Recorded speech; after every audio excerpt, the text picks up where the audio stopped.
Hi, everybody, and welcome in. It is time for Three Guys Before the Game, episode 194.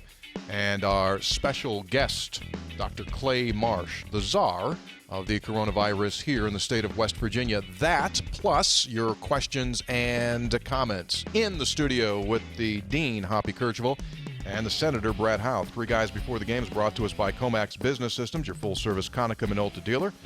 Go to Comax Business Systems at comaxwv.com, and by Burdett Camping Center, the only warranty forever RV dealer in all of West Virginia. Visit them at burdettcamping.com. Thanks, everyone, for joining us. As I said, this is episode 194, and in the previous 193 episodes, we have talked with sports people or talked specifically about sports, but obviously these are extremely different times, and so we will go off the chart and we will bring in Dr. Clay Marsh, who has been named as the person to head up West Virginia's battle against the coronavirus, and some questions for Dr. Marsh to get a feel as to where we're going. And obviously this has a massive impact as well as far as people getting together in regard to sports. We'll touch on that as well. Dr. Marsh, thanks so much for being with us. We do certainly appreciate your time. Hi, Tony. It's great, and please call me Clay. All right, so Clay, we've been talking about you. We've heralded you on our last episode, 193, which you may have missed because you might be a little bit busy, as the all-time, right, Senator, we call them all-time greatest five-star commitment. Yeah, I was just going to say, you tagged the five-star on there as well. He's so you five. said Gordon Gee, best recruit he's had, Dr. Marsh. I would say so. Good news is that doesn't reflect my athletic ability. So. Yeah, it varies. We all have to have our, Hugs always says, if Hugs was coaching you up, he'd say, Clay, show me what you can do. Don't show me what you can't do. So in this case, we're not asking you to shoot. We're asking you to look over this obviously this horrific situation. So we want to kind of get a feel from you as this battle goes on. We record here on Thursday afternoon, and this is extremely fluid, as everyone knows. But if you could, can you kind of give us an overview as we proceed as to where we stand right now in this battle here within the state of West Virginia against the virus? Yeah, thanks, Tony. It's good to be with you, and as always, Hoppy, who is an old and dear friend of our families, and Brad, you too. I think that we should look at where we are today in West Virginia with cautious optimism. We have done the right things as a state. We know that doing the stay-at-home order is very important. Having our kids not be in school together, even though we obviously want to support our children and want to educate our children and to give them that opportunity to get ahead. But right now, the challenge with the novel coronavirus or COVID-19 is it spreads so rapidly person to person. And we know by many prediction models and including the ones that were used in the White House briefing over the last few days from the University of Washington, that every day that we keep doing what we're doing, staying at home, staying socially distanced from each other, 6 feet. And I'll mention here at the end why that's very important. And the other thing is that if we go out and we touch anything, we should either use hand sanitizer right away, or we should make sure that we wash our hands really well with soap and water for 20 seconds between our fingers and our thumbs and around our wrists, because we know that can kill the novel coronavirus that can live on cardboard for up to 24 hours, at least in a laboratory setting, and can live on plastic and stainless steel for up to 3 days. So we know that our own ability to protect ourselves is staying away from each other. The virus can spread through droplets that are even generated through speech or clearing up the throat, but 6 feet distance seems to be safe. And so if we keep our 6 feet distance, if we wash our hands well, and we don't introduce the virus through our mouth, our nose, or our eyes, then we break the chain of compounding that the virus really thrives on, which is person-to-person spread. Clay, this is a sports show, although we focused on this story as well. And you've played sports, so let's belabor a sports analogy. And you and I've done this some too. And Sure. where are we in the four quarters here? Where are we, and what's the score in West Virginia? Yeah, so, I think in the United States, we're in the second quarter, at the early part of the second quarter. I think in West Virginia, we're more than halfway through the first quarter. But this is a long game, and Hoppy and I have talked about this a lot. The four ways this ends, I think, is number one, we get a vaccine. And although there's many, many people that are working very diligently to create that, I think a realistic view is at the very earliest 6 to 8 to 10 months, and maybe as much as 12 to 18 months for a vaccine. The second way we could do it is that enough people have infection and get better that we develop what's called herd immunity. So these are people that can't any longer be infected, that serve as kind of firewalls for that person-to-person amplification step that the virus really thrives on.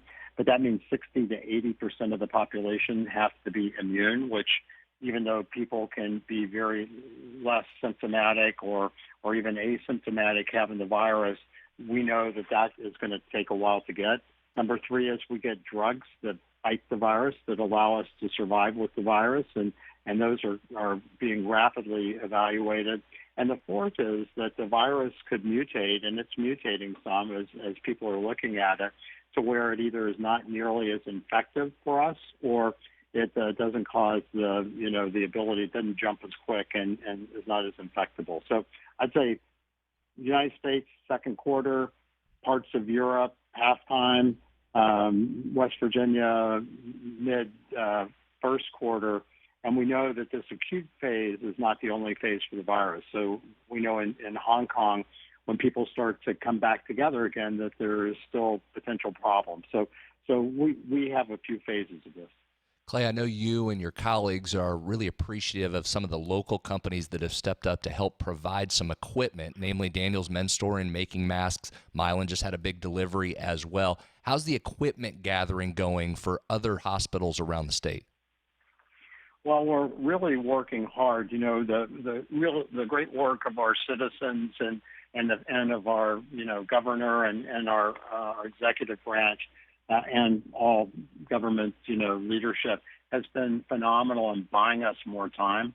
So the stay-at-home order, the seriousness and the cooperation of people to keep their social distance and to do the things that we are helping them learn that they have power to stop the virus spread has been really effective. But just like is true around the United States, we know that the use of what's called personal protective equipment, which are masks and gloves and gowns and the equipment that can help people be safe if you're taking care of patients with COVID-19, is really at a lack throughout. And really the reason, as I understand it, is because much of the personal protective equipment was made in China. And when China became disrupted because they had the virus start there in Wuhan, then it really started to interrupt the manufacturing supply. And because we were so reliant on supply chain from other countries that we source and get just in time for healthcare, so we don't have big inventories, we all got caught short. So I think that the work of the companies in West Virginia, to help us be strong again, to start producing what we need to be self-reliant, is really inspiring to all of us. And we believe that this could be a role that West Virginia could take for the rest of the country, as this continues to evolve. We're talking with Dr. Clay Marsh on the coronavirus.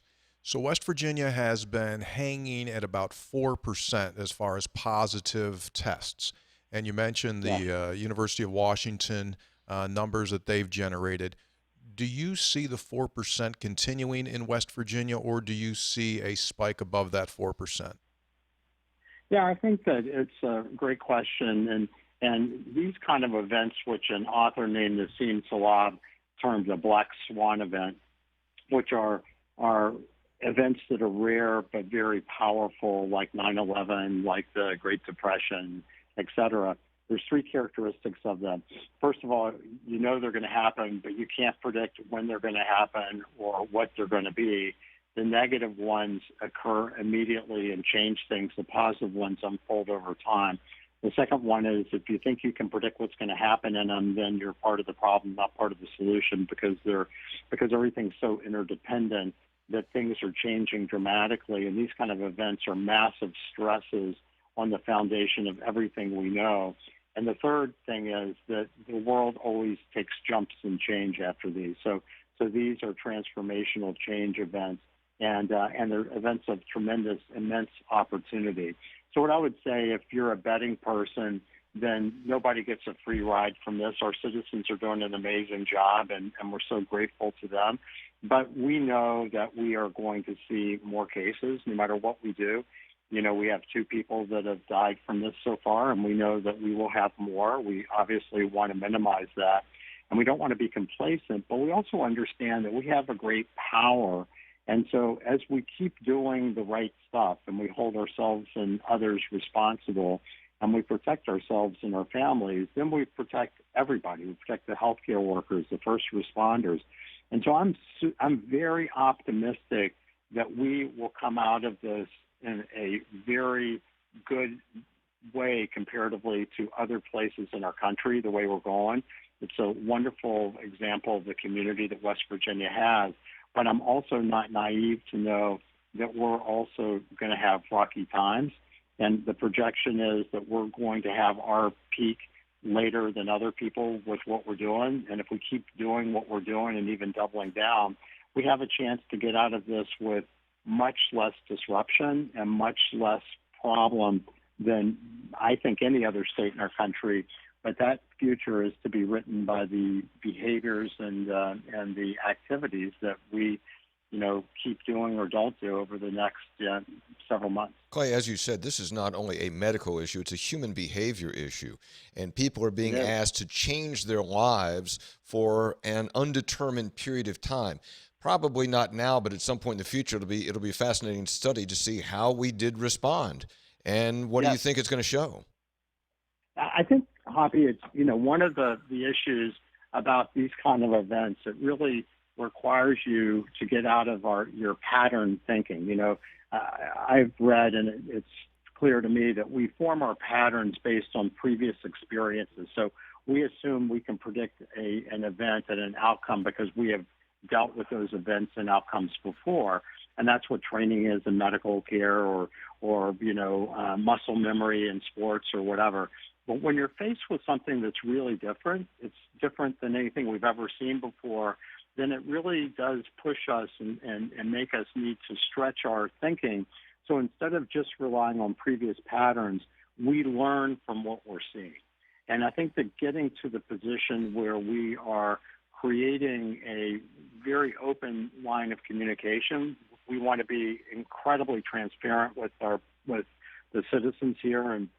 And one thing I've done personally is I'm out on Twitter more than I've ever been because I want to make sure if people ask questions, and then we can answer them in real time as much as possible.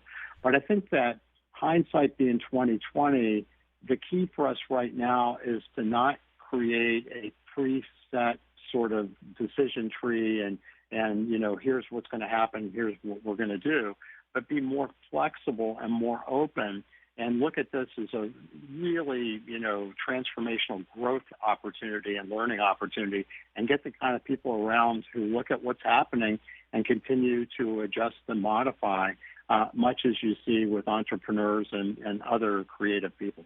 Clay, you mentioned earlier about the virus potentially living on cardboard for some period of time there. Is it accurate, two-part question here, is it accurate to say that the likelihood of contracting the virus from cardboard is low? And then 2, what advice would you give people as they continue to receive packages and or take out food from restaurants? Yes, I'd say yes. The likelihood of getting infected is low. There's a study in a laboratory at Johns Hopkins University that was published in the New England Journal of Medicine that basically just looked at surface survival of the virus. And it turns out, as I understand it, the virus can kind of hibernate. It goes into kind of a suspended animation. So it has a coat that protects it, but it's really kind of dead while it's sitting around. So it can last for a longer period of time than if it was alive, but it also becomes very susceptible to just like soap and water. So, everybody's trying to get Clorox wipes and whatever other disinfectant, but really soap and water or a 1 to 10 bleach solution is fine. And what we would recommend, and what I do personally, is if I carry something in and I'm going, if I want to open it, I try to put it somewhere where I can, I can clean afterwards, and I will either, wait to open it for a little bit, or I'll open it and make sure that it's a place where, I can then get rid of the box, and I have my garage attached, but get rid of the box and then go wash my hands really well. If you're not sure about the box and you're really concerned, you can take just a dilute bleach solution or even some soap and water and just take a paper towel and just run it over there. And that's another way that you can make, more certain if it makes you uncomfortable. But you definitely want to go wash your hands really well afterwards. And you want to be really cognizant that you do not want to touch your mouth, your nose, your eyes. And if you're going to eat something with your hands, which is fine, don't share it. And wash your hands before you're going to do anything around your face. And it's really hard for us. There's just a recent study that said average person touches their face 25 times an hour. I've read up to 50 times an hour. So we're so conditioned to touch our face itches, and it's important if you're going to touch your face, use a barrier, pick up a Kleenex or something else. Don't use a reused handkerchief, use something that's fresh. And if you're going to touch your face, like you're going to eat something with your hands, which is fine, then wash your hands before you do that. And I think if we get into that discipline, stay 6 feet away from people, wash our hands frequently, and don't touch our face, our nose, our mouth, or our eyes, then we're going to be generally very protected against getting the virus. Couple quick questions here for you. You gave a great answer just a moment ago as far as not being able to detect when this will peak, when it will come back, because there are just so many things in play. All right. With all of that being said, and it was well stated, obviously as a sports show, people are wondering about sports. They're wondering about Mountaineer football. They're thinking about it. Realistically, how would you approach that right now? What are you, and I know that they're listening to you as well at college, at WVU, among others here in the state. How are you guiding them right now, knowing what you know? Well, what I would say is that, again, as time continues, then we will have better abilities to understand where we are. So, for instance, if we are able to, there's a new test that detects immunity to this virus that is now just got FDA approved. So if we find out that a whole bunch of people have actually been infected with the virus and they're immune, that changes some things. It's also interesting, I didn't point out, but the other symptom that is very much makes you think you might have the virus is a loss of smell. And the virus seems to have a predilection for some of the nerves that help us with smell. So that was kind of an aside. But I would say what I would tell Gordon Gee, or what I would tell Jerry Gilbert or Neil Brown or Nikki Izzo Brown or I would tell Shane. Bob Huggins or whoever. Yeah. Tell Shane, is that we should hope and be optimistic that this will pass and we will come up with something that will advance things. A new drug would be, to me, the one that is perhaps coming first, and a vaccine would be the one that would be the most long-term effective. But as long as we don't feel like it's safe to have people gather or to have athletes gather to practice and to be together, then we would always choose the side of health. And as the governor asked us the other day about the safety of having the election, we did not think it was in the best interest of the health of our citizens to gather at a polling place to touch things that other people have touched and to be close to people as they enter and exit. And I would say the same thing. The health benefit, the health concerns of the people that are involved. These are our people. These are our family, our community. And we want to make sure that we're given the best health advice. And obviously, I'm going to lean on the conservative side of the coin. If we don't know and if we're concerned, then I would say better not than better to do. But this is still a ways away. And, if you ask a month ago or a month and a half ago, would the world have stopped because of a virus that came from a bat in China? And you would go like, there's no way. And look at what happened. So I really do believe, as I said before, that anticipating and predicting is problematic during this particular event. And we should be very focused and learning from what's going on, but we should be open-minded. And as soon as it's safe, we know how much people love sports. I love sports. I love to see WVU. I love to be part of that. It's so exciting. The whole community, the whole state gets together, around this at the universities, including Marshall, and we want to provide that, but we want to provide it safely.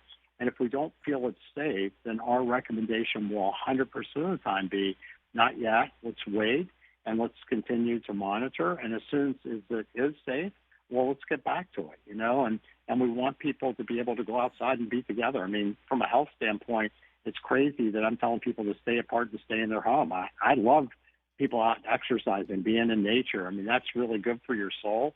But right now, it's too good for the virus, and we want to temporarily at least focus on what we can do to break that chain of the virus spread and flatten the curve. Absolutely. All right, real quick here, we'll let you go. We had one text question. They wanted to know what was your best sport and what was your worst sport?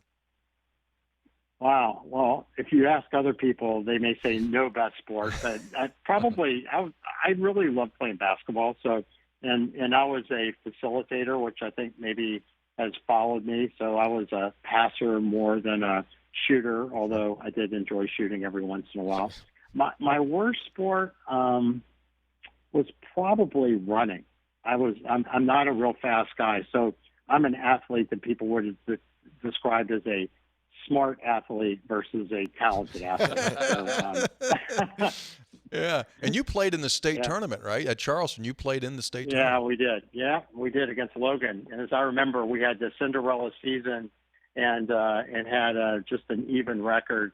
And we were all, it's at the Civic Center in Charleston. We had the home crowd, and we absolutely got plastered by Logan. So they were so good. Anyway. Yeah, well, listen, your time is precious, so we really appreciate you spending time with us. We wish you the best, and obviously Hoppy and the rest will be following closely, and we'll be checking in with you. And any information you need to get out, just let us know.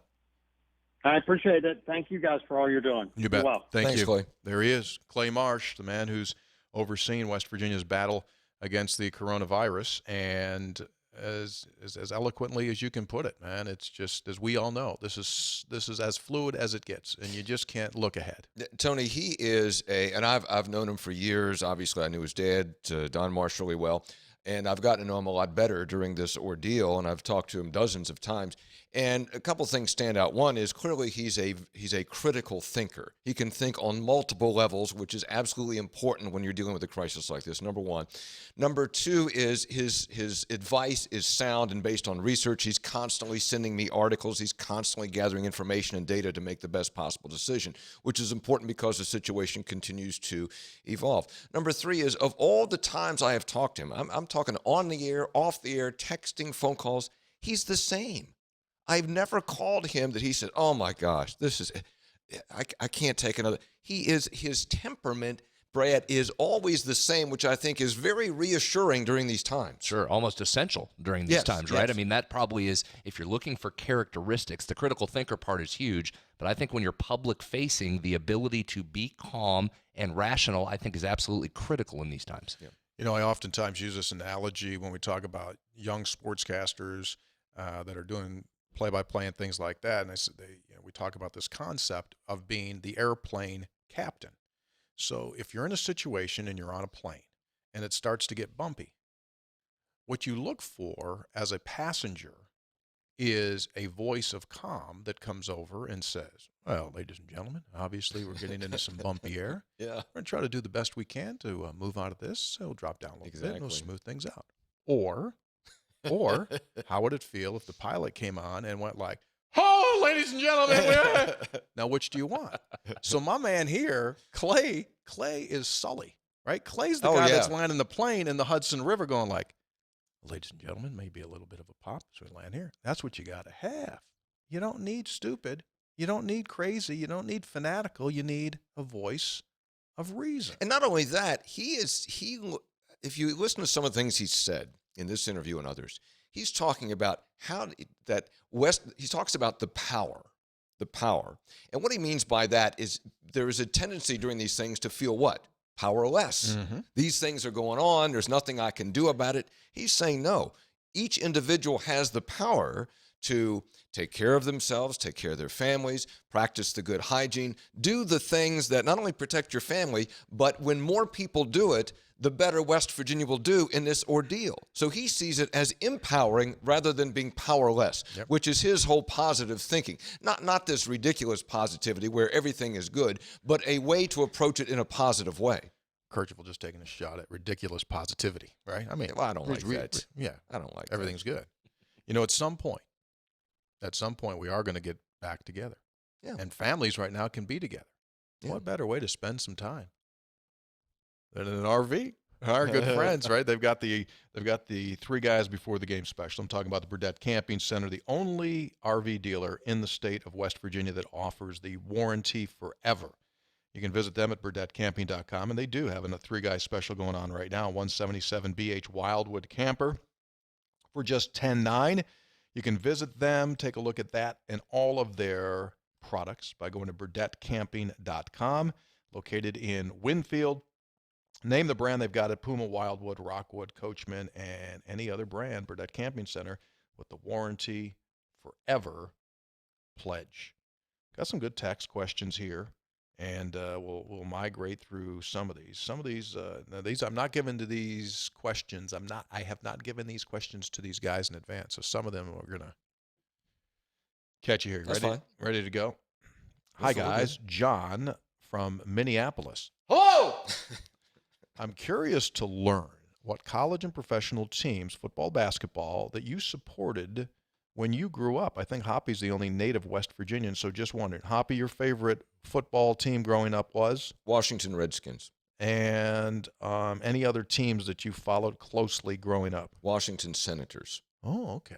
Frank Howard, Frank Howard. Nice Frank Howard reference, which meant two points about that. One is that was how I bonded with my dad. We would watch the Redskins game together, watch the Senators game together. The second thing is the Redskins were never very good until, later on. Yeah. So, and the Senators were cellar dwellers. I mean, I'd check the agate page every day. Oh, they're not in last place. And the year that Frank Howard went on a tear and hit 40 home runs, one of the best years of my young life. But most of my young years in sports were spent suffering. Yeah. Well, speaking of suffering, I know that well as a lifelong Chicago Cubs fan growing up. And I've said this story many times. It's funny how what happens when you're young shapes you moving forward. And I said I became a Cubs fan. I was sitting in Iowa, so speaking of Minneapolis, I had that about equidistant from Chicago, from Kansas City. So I had some choices there. Right. But the reason I gravitated to the Chicago Cubs was WGN. Sure. Right? WGN was starting. Cable TV was big. So I'd get home from school, and in the afternoon, I'd turn the TV. And what was on? Games. Right. And a lot of games, which was unusual back in that day when you used to have one game a week. Because you're a big live sports guy at off time. So that's where that started, right? I'm sitting at home at 2 o'clock in the afternoon. This is, or 3 o'clock whenever I got home from school back then. This is unbelievable. I got a game. And guess what? There's another game tomorrow, and I get a third game on Thursday. Wow. So I was all in on the Chicago Cubs from that reason. In fact, to this day, I have only been to Wrigley Field 4 times in my life, one of which was just this past spring for spring break we went out. So big Chicago Cubs fan. And then on the football side, for no reason other than I loved the helmet, and it was different, the Houston Oilers. Oh, you told me were that. my team growing up. Wow. And so devastating when that franchise went away. I have not been able to hook back on to an NFL team. I couldn't gravitate to the Tennessee Titans. When the Houston Texans came in, that didn't fit either. So I was a Houston Oiler fan. Bum Phillips. And that's gone away. Bum Phillips, Billy Earl White Shoes Campbell. Johnson, Dan Pastorini. Dan Pastorini. Did he have an arm or not? Earl Campbell was unbelievable. Yeah, he was. Yeah, so Houston Couldn't get Oilers past for the me. Steelers.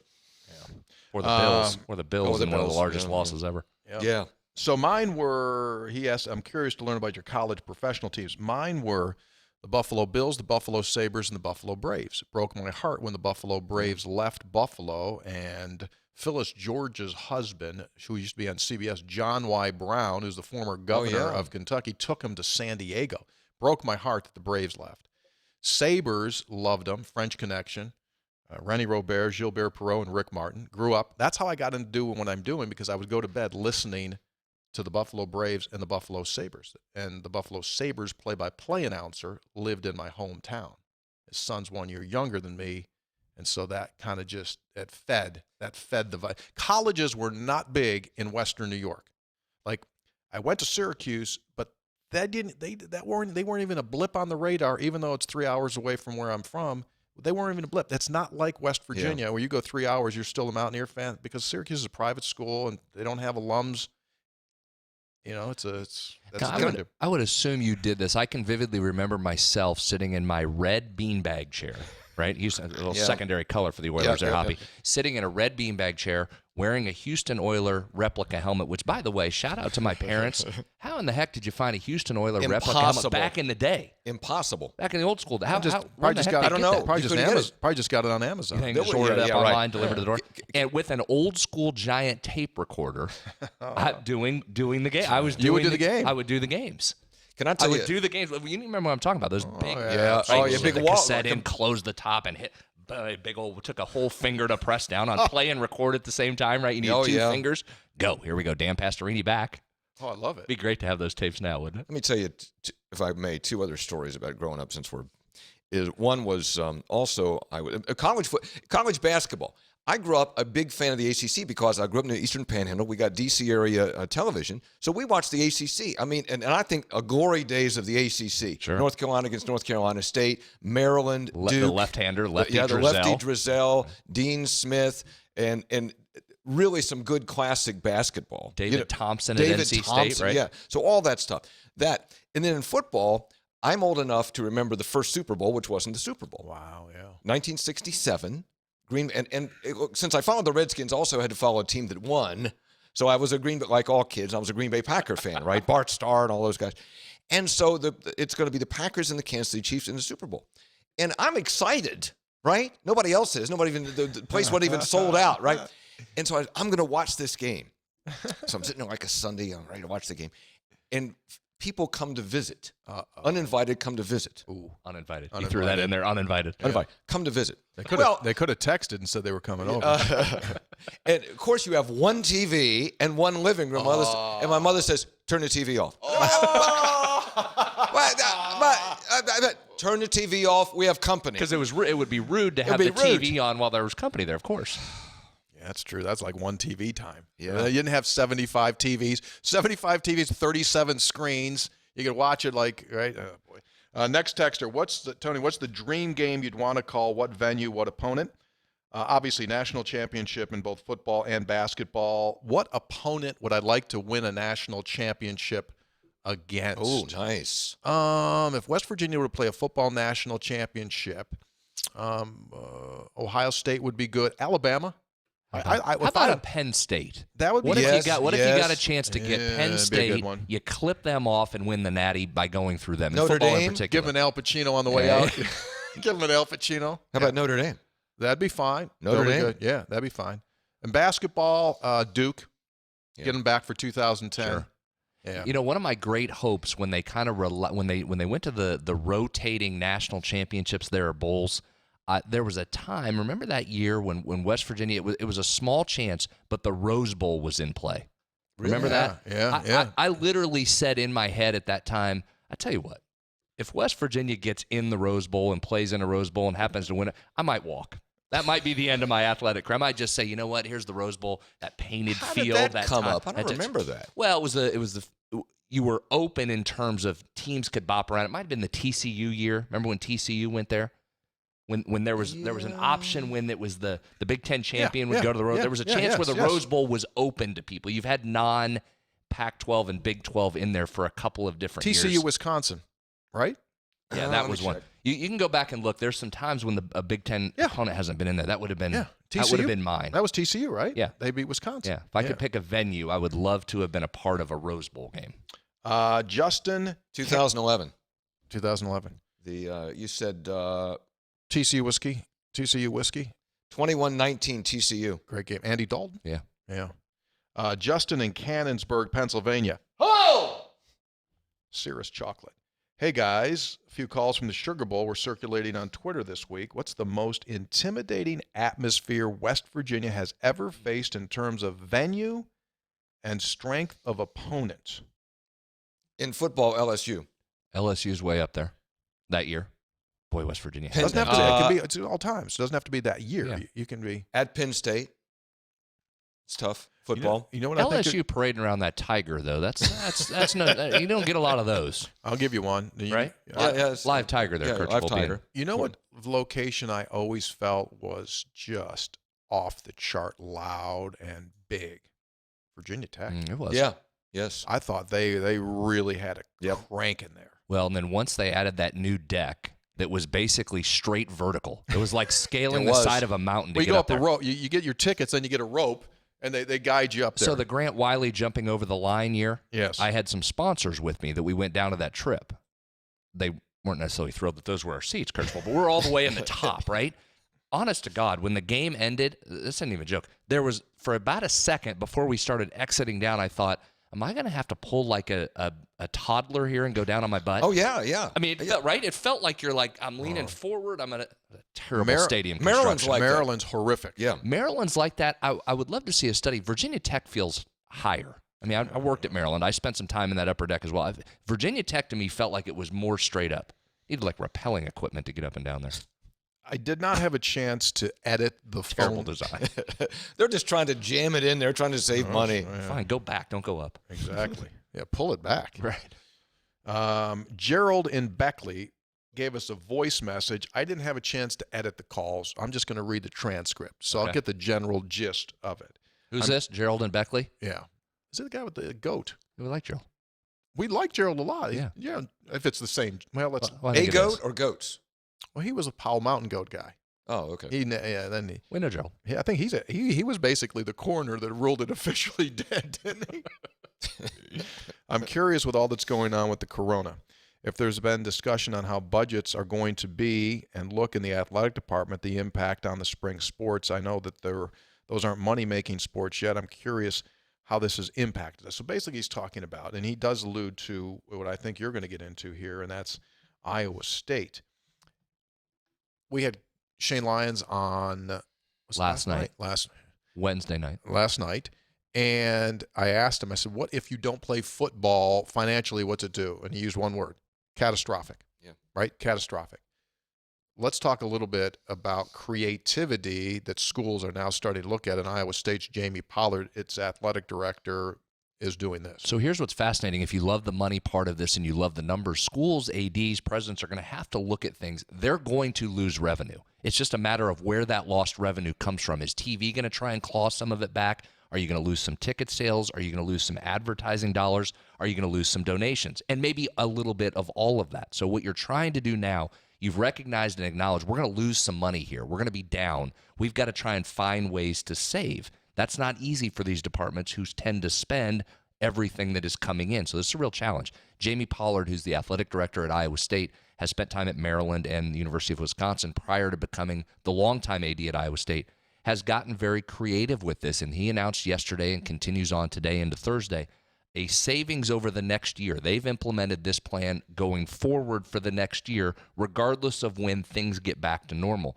But they have reduced salaries for their head coaches and some of their top administrators by 10%, and they've eliminated all performance bonuses for those coaches over the next year as well. He's saying that's going to save their department an estimated $4 million over the next year. So there's a way that Iowa State is at least looking in this and saying, okay, we're going to be down in some areas. Here's $4 million in savings we just were able to find and put forth. Yeah, that's a really good idea. And if nobody likes to give up salary, but what are the coaches going to say? They can't say anything, maybe privately, but publicly they can't say anything. I had Shane Lyons on my public affairs program today. You guys had him on Sportsline last night. But same kind of thing he was talking about. But also think about this. This is also a time of year, and it's going to be going forward, where you're raising money, right? People are contributing. They're buying season tickets. Tony, you're hosting events where people are coming out. You can't ask people for money now. Absolutely cannot. I mean, in March in West Virginia, over 90,000 people filed for unemployment. Normally in a month, 3,000 to 5,000 do. The number of people filing for unemployment in West Virginia March, 16 times higher than it normally is. So what are you going to do? You can't ask people for money. You can't, and in fact, I asked Shane about that last night, about what was the plan moving forward. You know they're in discussions, and some of these things you can't put forth because you just don't know where it's going to land. But WVU, along with other institutions, they're going to have to come up with ways to allow people to be creative in how they give you their money. Is that going to be spread out over more months? West Virginia has instituted that before, where they had 3 months to pay your donation and tickets. You might have to broaden that out. Yep. You might have to extend that, because you're exactly right, Hoppy. This is one of those things when you're looking at buying your season tickets, if you've been laid off, if you're going to have to protect your money as an individual family here just to get through the next few months. Or if you have money, but you've laid people off, can you, in good conscience, then make your usual donation? Yeah, it's going to change the dynamics So, and the economics, no doubt. a lot of the money people who have, they're not super wealthy, but they have enough to donate. But if they've had to lay people off, they'll have trouble then, justifying a donation. Here's interesting to see what Pollard is doing. And people are going to be inventive and creative, because you can't, and I asked Shane Lyons about this, if you got to hire a coach, give me that file. If you got to lay off a coach, give me that file. Okay, you got a report of a violation, give me that file. You've done all that before. This is all, you got to figure new stuff out. So you got to do it on your own, and then see what other people are doing and figure out a way forward. More of your questions, and we've got some good ones here on football rivalry and series that we want to continue. As everyone knows, working from home now has become what people are doing. That means you need to have a great network behind you. So if you can, keep this in mind. Folks at Comax Business Systems offer businesses managed IT services and managed voice services. And so it allows you to have that connectivity that you need from the office to your home. Comax has 24/7 remote monitoring, gives you the peace of mind you need, and they've always got your networks back. Recently named an elite dealer for the 8th time, the only dealer in West Virginia that's ever received that award from ENX Magazine. So reach out to them for managing your IT and managing your voice. Take the worry out of your networking system for your business. Go to ComaxWV.com. Shane Lyons from a texter recently said he'd love to see the Pitt basketball series continue and also expects it to. Which of the upcoming football rivalry series are you most looking forward to between Pitt, Virginia Tech, and Maryland? And the bonus part of that is realistic, 1-on-1 series. Which would you like to see that is not currently scheduled? So, Hoppy, among Pitt, Virginia Tech, and Maryland, which one can't you wait to play? Virginia Tech. All right, Senator? Probably Virginia Tech, although Penn State's coming up too, right? Isn't that one that's happening? On the horizon. That one kind of intrigues me, but Virginia Tech probably just because of the recent rivalry. Yeah, I mean, I know that this is antithetical to many, many Mountaineer fans. To me, in the latter years, Virginia Tech was a bigger, better rival. Like they'd say that word again? Antithetical. In other words, people just like, that's counter to what it must be correct.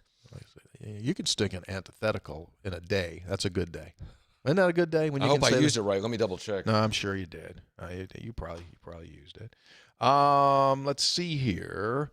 Next text question says, that was the Skip, by the way, had that Clay Marsh question on what was his worst sport. That's a good answer. Running. Yeah, running. Directly opposed or mutually incompatible. So that I did use it pretty close to correctly. I'm not surprised by that at all. I'm not sure there was any doubt. Yeah. No question. Jennings and Chez text in, hi, three guys.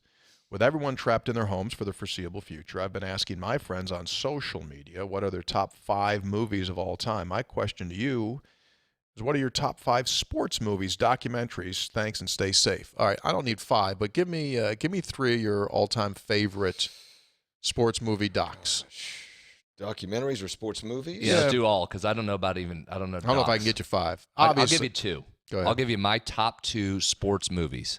Mentioned it on the last podcast. Field of Dreams, way up the list for me. That's number 1. Bull Durham, one of my all-time favorites. Bull Durham. So not documentaries, but just sports movies. Those are my 2 all-time favorite. Okay. Oh gosh, I'm trying to run through my mind. Does all the right moves count as a sports movie? Sure. I think this. There's a West Virginia I got a reference bunch in of them. I got a bunch of them here. So let me just kind of give you Hoosiers, obviously. I think that Blue Chips with Nick Nolte has a lot of reality to it. I mean, some really great reality. I think you got to include at least the first Rocky. I mean, the first Rocky has got to be in there. Yeah. I think that Miracle would certainly be on there. Also good. How about go ahead. Friday Night Lights? Sure, absolutely. That was a great book. I read that book before. That was a great book. Moneyball. Moneyball. I read the book there. I did not watch the movie. You watched the movie. Yeah, great movie. Love it. There's a couple great classic scenes there. The Blind Side, Bad News Bears. Oh, I got another one for my 5th one. Bad News Bears. I got another one for my 5th one. Hot Rod. I go. If we're going documentaries, that's a no-brainer. Yeah, bring it home. A League of Their Own. Yeah, there's a lot of there's some really good. Oh, there's one. We're leaving out one. Son of a gun. Wait a minute. What is it? Rocky's in there. Rudy. Oh, you got to have Rudy in there. Remember the Titans. Yeah, that's good. That's good. I'm going. My number one though. My 1 and 2. Bull Durham and Moneyball. Those are my top 2. And Shawshank Redemption. All right, so and Apocalypse Now. Matt from Gilbert, you ready?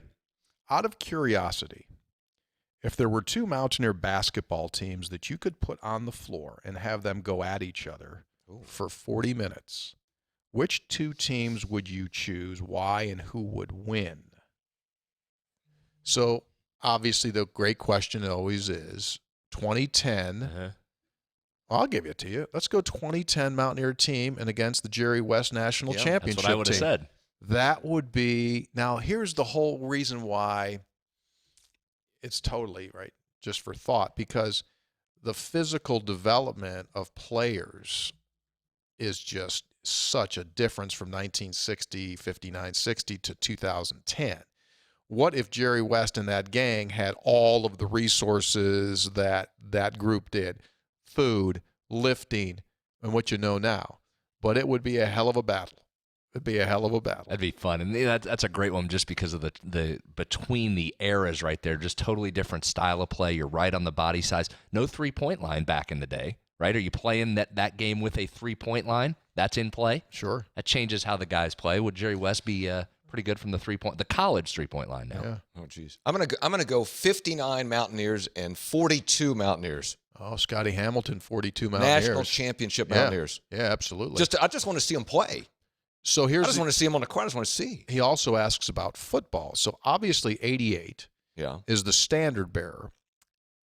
And this may upset someone, but I don't play him against the 93 team that went undefeated. And the 93 team was the greatest blue-collar team that overachieved. You got to play one of the Pat White teams. Oh, okay. Yeah. I was going to give you a different one, but okay. I mean, you got to play. Yeah. Maybe you play the Pat White Fiesta Bowl team, the Slayton team against the 88 team. That would be good. Dandy. That's excellent. I would have also submitted, and we talk about this team a lot for not being among the nation's elite. I still say talent-wise they were right there. Put 98 up there. Yes. Yeah. Right? Put that 98 team with Thornton and Zaraway and Bolger and Becht. I mean, you go down that list, right? We always say, had they not opened with number 1 Ohio State, what's that team look like? Was Whitmore on that team? That was a talented team. 88? No, 98. The 98. When was Whitmore? Darryl Whitmore? Yeah. 88. 80. Yeah, not the 98. Broke his leg. I'm losing decades. Thunder Thornton. Did I include Thornton in that list? Thunder. I mean, my kids were little back then, and they didn't, they're still talked like little kids, so they would say Thunder Thornton. That's how they would refer to him. All right, rounding out here now. Hey, it's West Virginia stats guy in Columbus. What is your all-time favorite statistic about WVU athletics? Do you mean a statistic that's a positive one? And whatever you want it to be. cite, What's your all-time favorite stat about WVU? You happen to like a batting average for some reason. I mean, what do you? 362. What a batting average. I'll start you off. Got 2 parts to this. Here are 2 stats that I love about WVU athletics. One of the reasons why WVU is now in a Power 5 world is because of the success that it had for a sustained period of time to build its brand. Those steps were the result of an incredible amount of consistency and continuity within the athletic department for a long period of time. So here's the stat. Ooh, that's a good call. That's a good one. West Virginia was the only school in the country in Division I that had the same head football and basketball coach in the decade of the 80s and the 90s. So that's Coach Catlett and Coach Nealon were in their positions from 80 into the 2000s. That, to me, stability was the bedrock foundation to allow everything that's happened since they've departed. That's one. My other stat that I really, really love. You better bring a good one, because that you could stop right there and rest. That's an excellent one. But here's my thing. I also say this. It's a two-part thing. West Virginia University is in the top 25 in wins in both football and basketball. To me, and I've said this before, that is the greatest return on investment among all other colleges in the country based upon West Virginia's small population of 1.8 million people.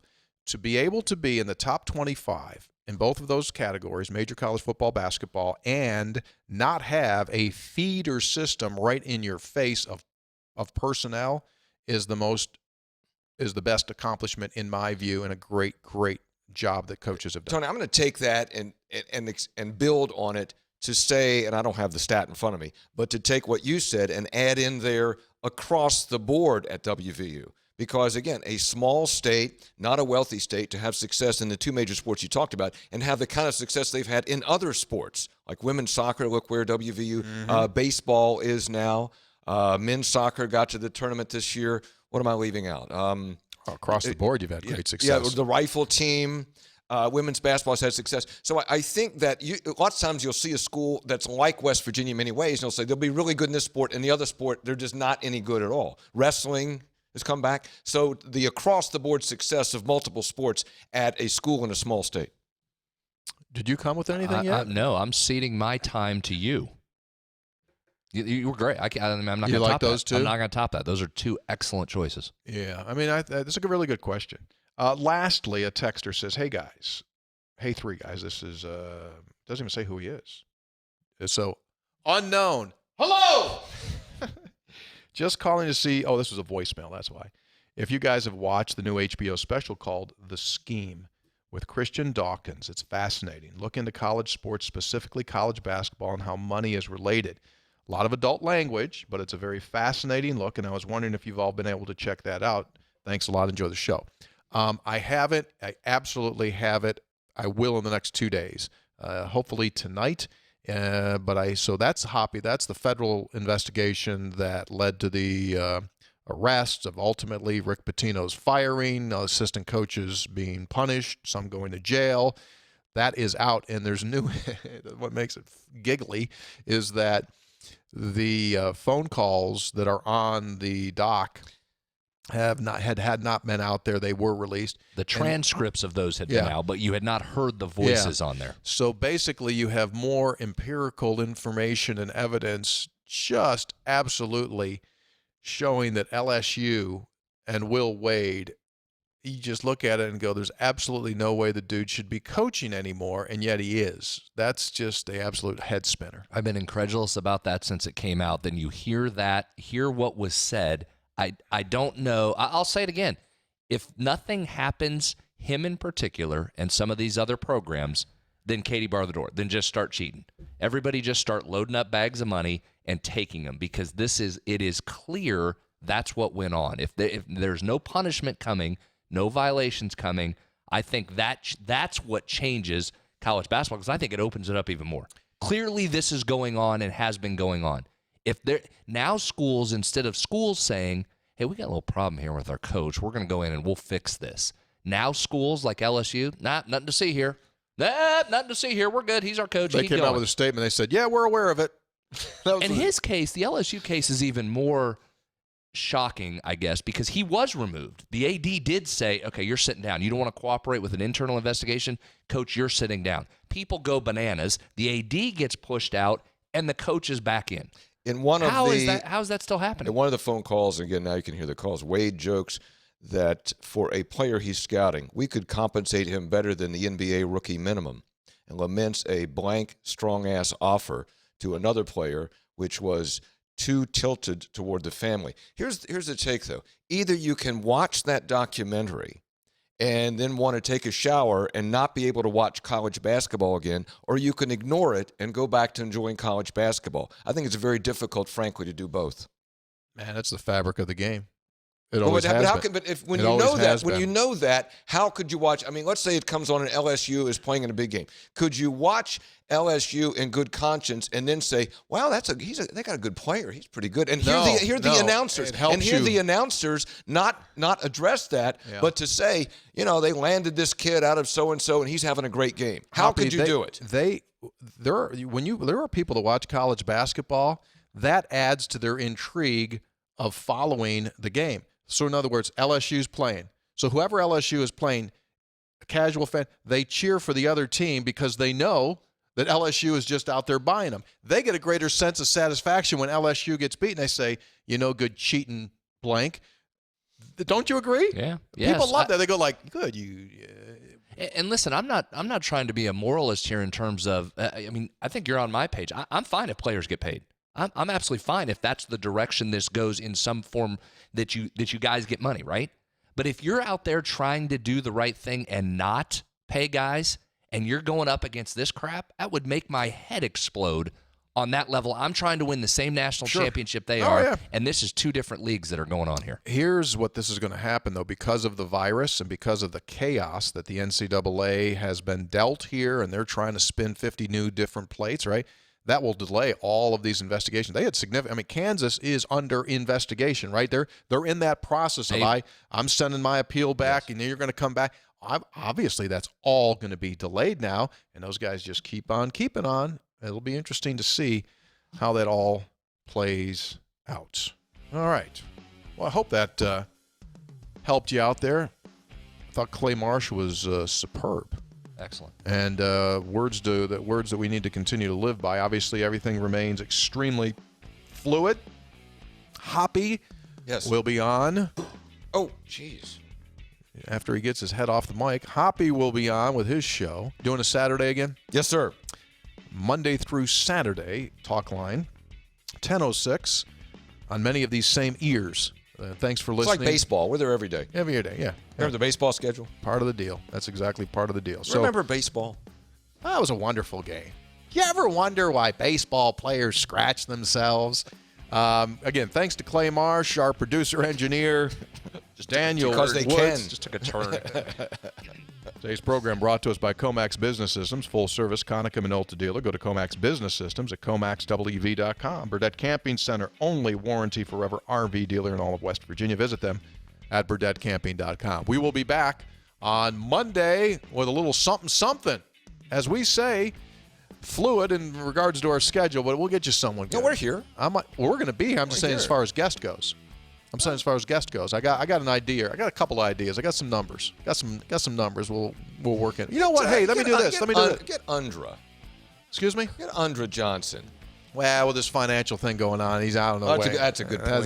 He's probably Tony. Why you want to talk to me? Hey, if you'd got suggestions for guests, 304-404-4083 is our text number, 304-404-4083. If you're still listening right now, you're the most passionate people, so just give us a text, 304-404-4083. Love to hear what you got. All right, we're out. Thanks for being with us. Stay safe, and again, be very, very conscious. Be very, very careful. Wash your hands. Don't spread it. See you.